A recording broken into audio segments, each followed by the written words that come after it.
Welcome to another coffee break with Kardec, our weekly break for a cup of coffee, tea, hot chocolates, cold drink, and the time for us to discuss some points that we find in the book Genesis.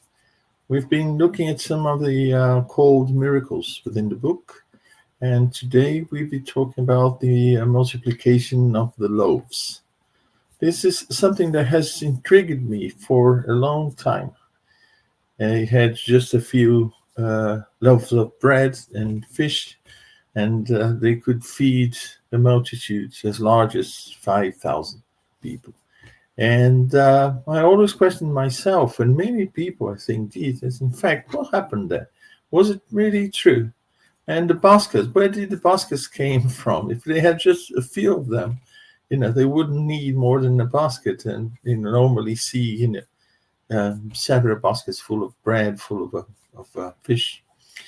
But then it's interesting to see, because Kardec, and we're going to talk about the explanation that Kardec gives to us based on the teachings and the information that the spirits brought to him and that he presented before. And we've discussed it so many times, just to explain what, are considered miracles we find in the Bible and the Gospels. And today we'll be talking particularly about these two passages. One is Matthew chapter 16, and then John chapter 6, where Jesus mentioned bread, multiplication of bread, and then, providing food to multitudes, to people. Many people have seen this as something that is sort of childish story, because to some people, when not looking into depth in the allegorical way that was very normal, very common to Jesus, they would see as a childish story, a magical wand, transforming few fish and loaves of bread into food for a multitude.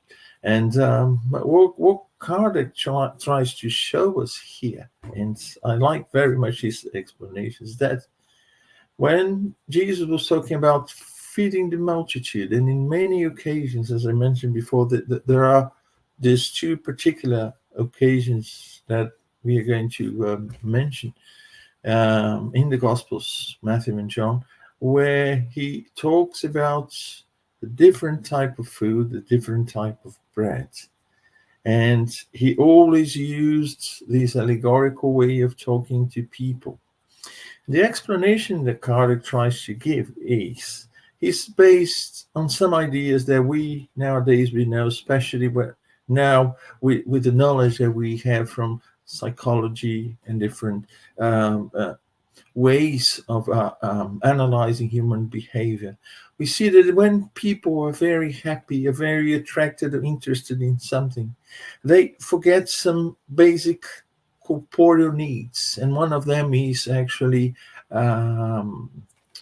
when we feel hungry and the need for food, So just one very normal common example. When we fall in love, when we are young and fall in love, we forget the world. We forget everything. We forget to eat. We don't feel hungry at all. We are satiated with very little, because the important thing for us is, in fact, what we are feeling. And in many situations in life, if we stop and look at that, sometimes we are very disturbed by something. We also lose our appetite. And we see that the material needs, sometimes they are put aside because we have something on a different level that is really more important and is attracting our attention to that. Sometimes a question of attending, giving attention, looking after, taking care of our loved ones. If there is a greater demand, we even forget to eat. I've known so many people who said, it was so concentrated in that, I was putting so much of me into that I forgot to eat. And, if it wasn't for you or, for so and so, I would basically spend the day without, eating or drinking anything.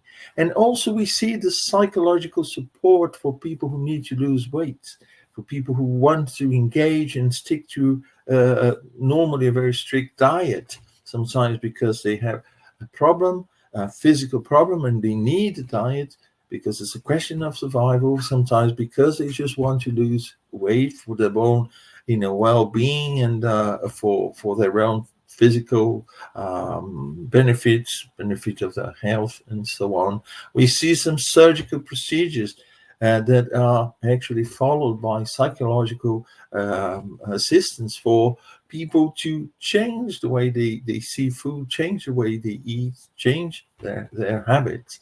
So we see that when we are distracted by something, I call it distracted, but we are very much into something that actually helps us forget our physical needs. Our needs are less important. We also see that when we are anxious, when we are not doing much, first thing we want to do is to eat, or most people do that, so because they have nothing else to do, they go and eat. So the level of physical need increases, so the demand from the body increases. And I'm saying that because it's more or less what Kardec said in different words. That's why I invite you all to read this part of chapter 16 of the Gospel, of the book Genesis, sorry. We see that, we have situations where the food becomes less important, the drink becomes less important, our physical needs, they become less important than other level of needs that we have, and the spiritual ones are very important. And I would dare saying that perhaps it is a sign that our spiritual needs come first, or should come first, because we can overcome material needs just how would I say, giving attention and basing ourselves on our spiritual needs. Also, sometimes we are going to invite people for dinner, we are going to throw a party, birthday party, and then we realize at the last minute that we have many more guests than we were expecting, and we look at the food and the drinks, oh, it won't be enough. We have to go and buy more food and buy more drinks because, we have many more people coming and this food won't be enough. But then the party is so nice. People start to talk to nice people and they are so, how would I say, so very much so happy with the environment and meeting people they like and the level of conversation they engage into, that in the end there's a lot of leftovers because people weren't paying too much attention to the food. They were more interested in talking to people, in doing things, and perhaps even dancing and whatever. So showing that, physical needs, especially at this level of nourishment. I'm not talking about people who haven't eaten for many days, who are truly thirsty to a point that, they put their lives at risk. No, I'm talking just about people who had to skip a meal or something, or perhaps they haven't had enough food during that day, but, that won't compromise their physical health. But then when Jesus was talking, people are so mesmerized, they are so magnetized by his words, by what he had to say, by the nourishment he provided to the souls, that people forgot the need to eat, forgot that they were hungry. And that's why Jesus said that, they managed to nourish these people with just, very little food, bread and fish, as I mentioned before. And Kardec takes these two passages just to show that, Jesus spoke in this very same way, talking about the food that he provided to people, but not the ordinary food, the food that comes from heaven. And the first passage is the yeast of the Pharisees. This is in Matthew chapter 16, verses 5 to 12. And there Jesus said, I'll just get it for us. The disciples told Jesus that they had, they had forgotten to bring some bread. And then Jesus advised them to guard themselves against the yeast of the Pharisees. And then they thought that he was talking, Pharisees and the Sadducees. And then they thought that Jesus was talking about the yeast for the bread, because they were talking about bread. We forgot to bring bread to feed the multitudes. And then Jesus told them, they kept on talking, and Jesus told them, why do you not understand that I was not talking to you about bread when I told you to guard yourselves against the yeasts of the Pharisees and the Sadducees? Because the disciples kept on insisting that, we forgot to bring bread and nothing to feed the people and so on. So he was telling them to guard themselves against the yeast that was not added to the physical bread, but the doctrine of the Pharisees and the Sadducees. And he told that was yeast because everyone uses yeast, for instance, to make the dough grow, to make bread.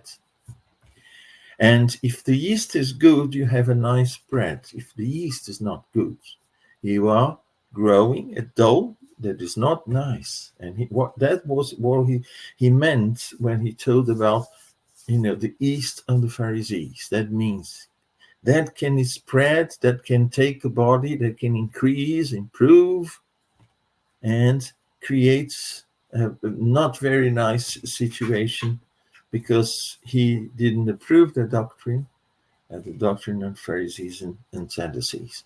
So he's clearly talking about yeast and bread, not the physical one, but actually their ideas. That once they spread, and you can control them.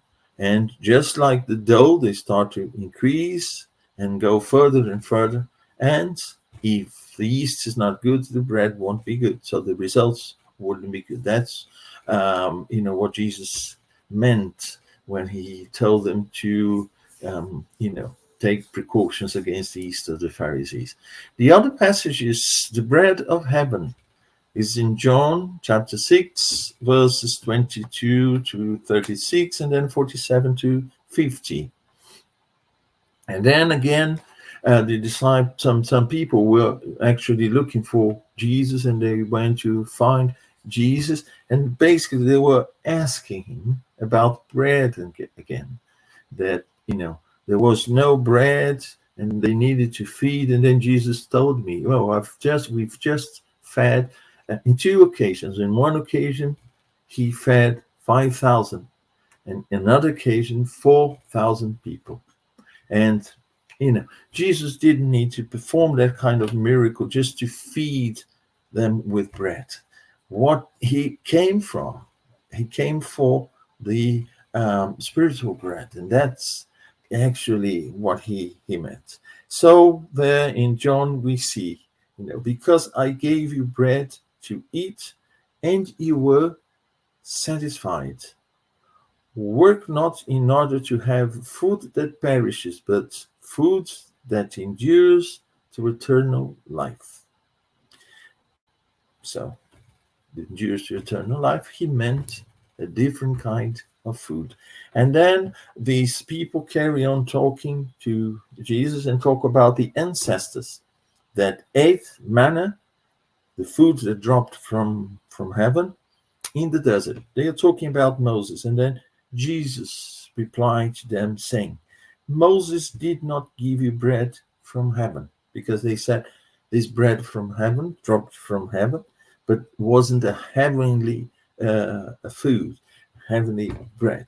Then Jesus told them, bread of God, for the bread of God is he who was descended from heaven and gives life to the world. He's talking about his message, his mission here, to come from heaven and give his message to the world, life to the world, as he said. And then further on, Jesus says, I am the bread of life.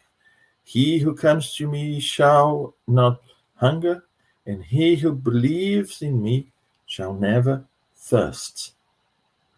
And because they asked Jesus, how can you prove? What is the sign of these, of your miracles and so on?